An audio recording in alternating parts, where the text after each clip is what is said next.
Datang di episode Teri Diary. Kalau ada yang belum tahu kenapa nama episode jadi diganti, coba cek di episode Jumat sebelumnya. Halo Kak, salam kenal, salam kenal. Jadi ceritanya aku punya saudara cowok. Dia punya temen kampus, panggil aja namanya Vito. Ini nama samaran. Dan si Vito ini kayaknya udah deket banget sama keluarga saudaraku sampai kerja bareng dan suka nginap di rumah saudaraku ini. Aku pun dikenalin sama dia dan akhirnya udah akrab juga. Dia baik sama keluargaku, sama papa mamaku. By the way, dia itu orang Korea, Kak. Papanya Korea asli dan mamanya orang Bandung. Hah? Lucu banget, ketemunya di mana? Jadi sebelum aku kerja itu, aku ikut orang tua aku bisnis usaha di daerah Bogor. Terus aku tinggal di situ kayak villa. Nah, saudaraku sama keluarganya sering banget nginep juga di villa yang aku tempatin ini. Nah, suatu hari dia ajak si temennya itu nginep juga. Ya udahlah ya, kita ngobrol terus jalan-jalan, main bareng. Udah tuh, abis itu saudaraku bareng keluarganya dan si Vito tadi pulang. 3 minggu kemudian, keluarga saudaraku dan Vito datang lagi. Tapi si Vito ternyata bawa kakaknya. Aku kaget baru pertama kali lihat dan dikenalin. Dia ganteng banget, tapi pas datang tuh si kakaknya diem cool aja gitu. Ya udah tuh, aku kayak ngajak dia jalan-jalan. Nah dari situ dia ngajak ngobrol duluan. Dan ternyata dia asik juga orangnya. Gue inget banget lagi main gaple, terus dia kayak batuk dan aku refleks kasih minum ke dia. Sampai saudaraku notice yang dikasih minum dia doang nih. Terus dia senyum gitu, haha, aduh manis banget senyumannya. Terus akhirnya aku balik kan ke villa. Jadi tuh dia suka foto gitu pakai kamera. Nah, aku lagi main game hantu gitu, lagi fokus. Dia duduk di depan aku, terus tiba-tiba dia foto aku pakai flash lagi. Aku kaget, dia pun ikut kaget karena dia kira fotonya nggak pakai flash kali ya. Terus dia kayak malu gitu. Nggak tahu aku GR atau gimana. Aku ngerasa kayak dia lagi ngeliatin aku. Jadi aku pun suka langsung ngeliat ke dia. Ternyata itu dinotis sama uwa aku. Haha. Langsung lah aku bilang ke mama. Katanya mama dari tadi ngeliatin dia sama kamu saling liat-liatan. Aduh aku malu banget pas dikasih tau mama kayak gitu. Dia tuh tipenya yang dingin tapi so sweet. Masa tiba-tiba nyuruh si adiknya Vito buat beliin snack dan minuman untuk persediaan aku dan keluarga di villa. Siapa yang gak seneng coba digituin.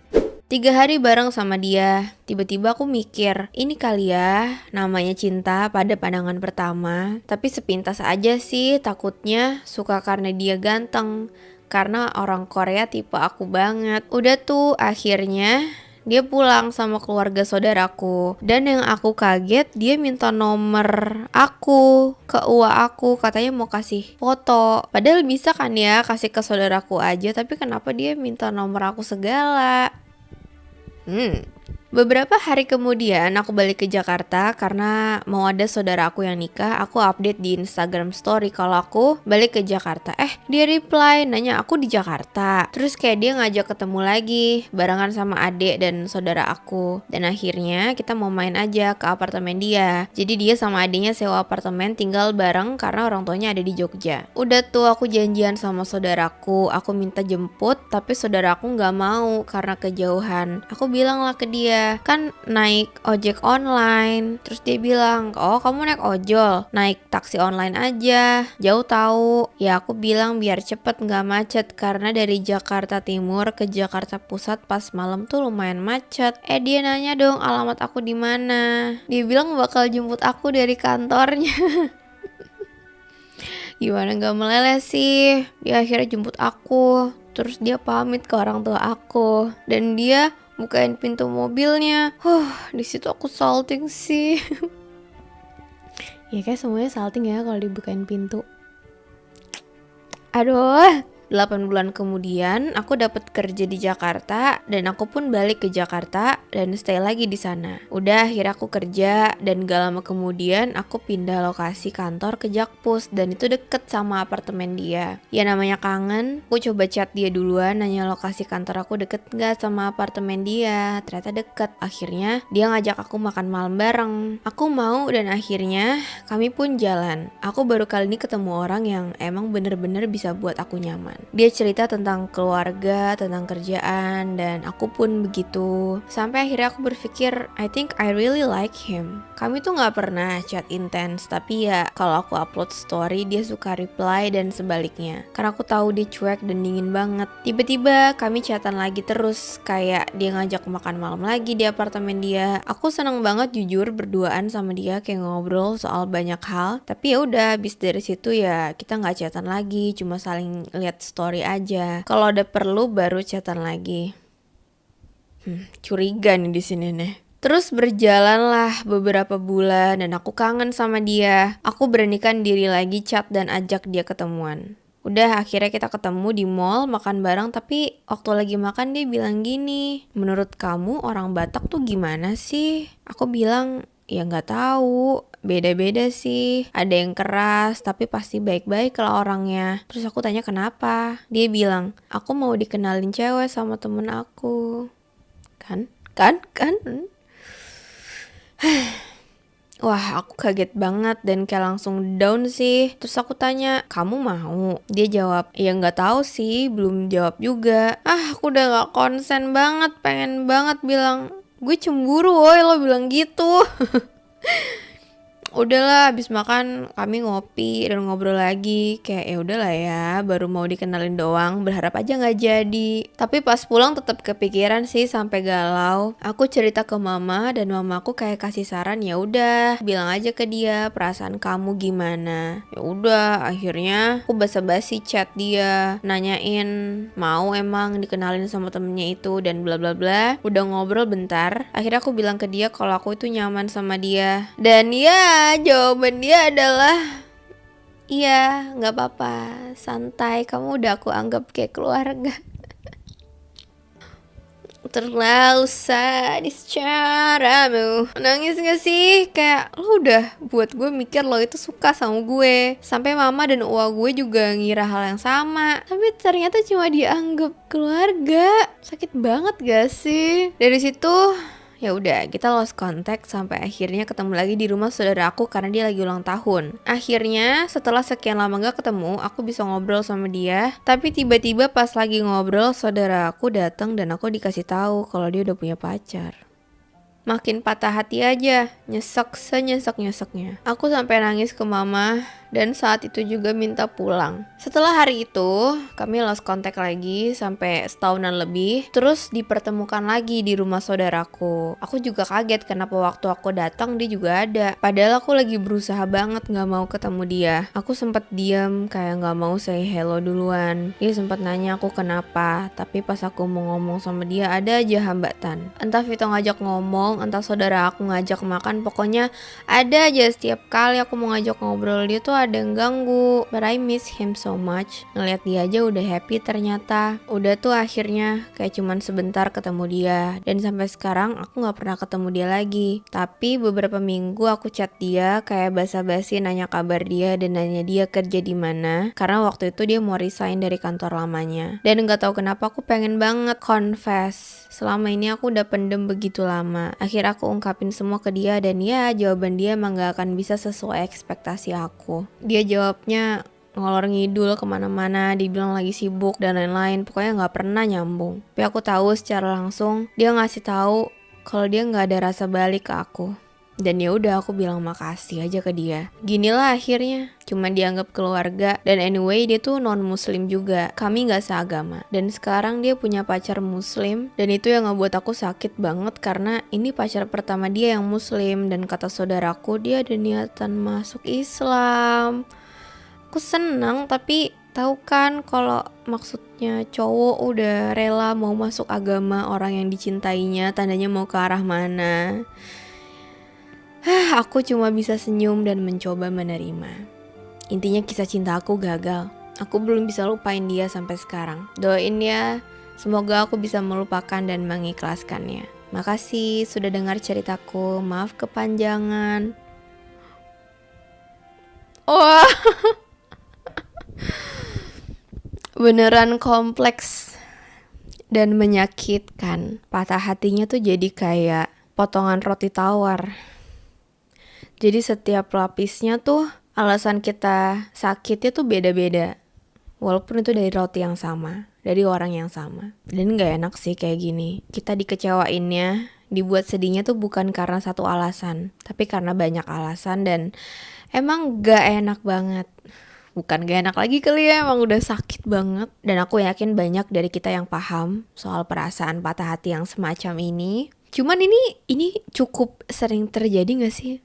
Kayak kita dekat sama orang, kita merasakan kehadiran seseorang yang ada. Dia tuh bukan orang asing, dibilang jauh, kita dekat, tapi dibilang deket juga masih ada jaraknya. Tapi ini orang emang beneran ada di hidup gue kok gitu. That's why beberapa harapan dan ekspektasi itu tuh ada. Dari kecil, dari sedikit lama-lama membukit. Aku cuma mau ngomongin betapa menipunya sudut pandang yang orang berikan terhadap kita, atau betapa rumitnya penokohan di tiap buku manusia. Ya kita nganggep dia tokoh utama, ternyata kita dibuat second lead aja enggak. Kita dianggapnya teman, kita dianggapnya keluarga. Jadi kesannya kok perasaan gue yang sebesar ini di mata lo tuh kecil banget ya. Kan kalau kita suka sama orang asing, orang yang ya siapapun kita suka, terus kita nyatain perasaan kita, terus kalau ternyata ya udah dia nggak bisa balas perasaan kita, kembali jadi orang asing. Tapi kalau kayak dia masih terus nganggap kita temen atau keluarga tuh kan nyebelin banget gak sih? Gue sayang sama lo lebih dari gue sayang ke temen, ke keluarga. Bukan lebih deng, apa ya istilahnya? Ya bentuk cintanya beda, enggak sih? Dan ternyata yang nggak nyambungnya di situlah. Ya dia nggak bisa ngerasain aja. Karena kalian pernah gak sih berada di posisi kayak kalian selalu ada buat satu orang, kalian memberi segenap hati kalian buat satu orang ini, dan seseorang ini tuh timbal baliknya sebetulnya oke, ya fine lah, dia gak jahat. Tapi ternyata kalian lagi mendiskusikan topik yang berbeda, cintanya gak sama, bentuknya beda gitu. Oh sama-sama roti, tapi gue roti tawar, lo roti bulat yang coklat. Jadi ternyata beda ya diskusi roti kita. Dianya gak sadar, dia gak bisa ngerasain bahwa yang kita beri itu lebih dari sekedar rata-rata. Maksud aku, kita kan kadang nge-treat seseorang tuh sesuai hati kita ya. Maksudnya, oh gue pengen memperlakukan lo selayaknya seorang teman. Oh gue mau memperlakukan lo baik, ya udah biasa aja. Tapi ada satu orang yang mau kita perlakukan sesempurna mungkin, seistimewa mungkin. Nah masalahnya, the problem is, dia belum tentu melihatnya ke arah yang sama loh.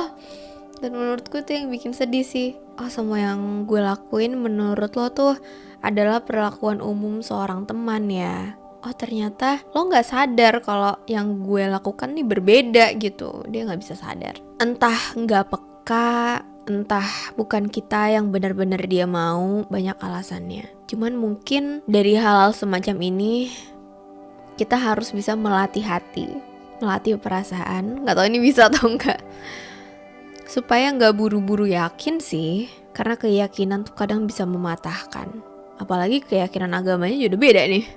Itu udah another discussion lagi. Cuman ya beda agama tuh another topic ya menurutku. It's really complicated. Dan sometimes buat aku tuh perbedaan agama, apalagi dalam sebuah hubungan, adalah topik yang lebih baik gak perlu aku mulai. Jadi ya ini mungkin prinsip tiap orang ya. Cuman prinsip aku, ketika aku mengagumi seseorang, menyukai bahkan atau jatuh hati pada seseorang yang aku tahu sejak awal, oh beda sama gue, lebih baik ya udah aku menyimpan dia dalam sebuah kotak kekaguman aja. Nggak perlu aku buatin buku, nggak perlu aku tulis ceritanya, nggak perlu aku baca lagi. Aku mau dia terus menjadi sesuatu yang baik untuk dikenang gitu. Jadi lebih baik topik dan percakapan itu gak perlu dimulai kayak gimana ya kalau kita beda gitu-gitu, gak perlu menurut aku, karena it's really something else. Aku pribadi gak sanggup untuk membahas itu gitu. Ya udah. Aduh, macem-macem deh. Ini tuh kompleks banget. But I think dalam kehidupan kita kayaknya akan ada satu atau beberapa orang yang akan kita ingat lebih lama daripada kita mengenalnya. Wah. Kita mengenalnya sebentar, tapi kita mengenangnya lama. Seumur hidup mungkin. Bukunya tipis, tapi membuat kita jadi kesulitan untuk baca buku lain. Emang bukan perkara jangka waktu ya. Emang gak pernah ada penjelasan yang pasti juga soal ini. But I think that's the beauty of life. That's one of the reason I love people. Manusia akan selalu jadi hal paling indah buat aku. Meski kadang harus lewat bentuk yang gak selalu kita sukai, bahkan gak jarang bikin kita sedih. But I think that's the beauty of life loh. Mungkin dia nyata dalam waktu yang singkat, lalu kemudian menjelma bayang-bayang dalam waktu yang lama. Tapi menurutku percakapan gak nyaman itu harus diciptakan. Kayak confess, kayak ini kita gimana ya, ini mau kemana ya arahnya. Dalam beberapa situasi percakapan gak nyaman itu harus tercipta. Apalagi kalau modelnya kayak ditarik ulur loh, gak jelas. Beda kalau kita kagum sama seseorang dalam jarak pandang yang jauh, terus ya udah kita nggak harus confess. Cuman kalau kayak udah sering ketemu, ada frekuensi yang sering terjadi di antara dua manusia, kayaknya at the end of the day ketika kamu ngerasa udah terlalu capek, udah terlalu kayak kita sebetulnya apa sih? Karena kalau udah ngomongin cerita, kalau udah ngomongin hubungan, cuman ada dua alternatif ending sih, antara diteruskan atau diusaikan.